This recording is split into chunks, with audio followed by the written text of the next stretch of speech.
abafana bakithi labo coach bangaphandle ave behlupha. Ave behlupha mase bebona ama-C_V abo ese-right. Ave behlupha ngoba ababi naso isinqe. Yabona nje bafowethu ngilokhu ngibheka indlela u-Wade akakhuluma ngayo kulezi iy'nsuku. Hhayi, uyambona ukuthi ufuna ukuhamba umfana, ufuna ukuhamba and lento akafuna ukuyenza mina as ngiwumlandeli nje we-Sundowns angifuni ukuthi ayenze ngoba bengifisa ukuthi uWade ayidifende iligi yakhe.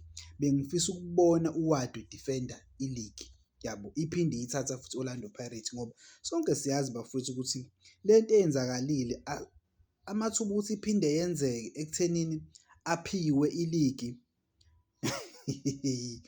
ngeke yenzeke futhi. And bafowethu sibonile ukuthi i-Pirates iwine kanjani iligi yabo, iwine nje ngezinye iy'ndlela esingazazi yabo. And-ke bengifisa ukubona uWade esinikeza elinye ibhola elimnandi ne-season, kodwa-ke lokho kubukeka ngathi ngeke kwenzeke. uWade ufuna ukuhamba. I'm a honest man, I'm not chasing contract.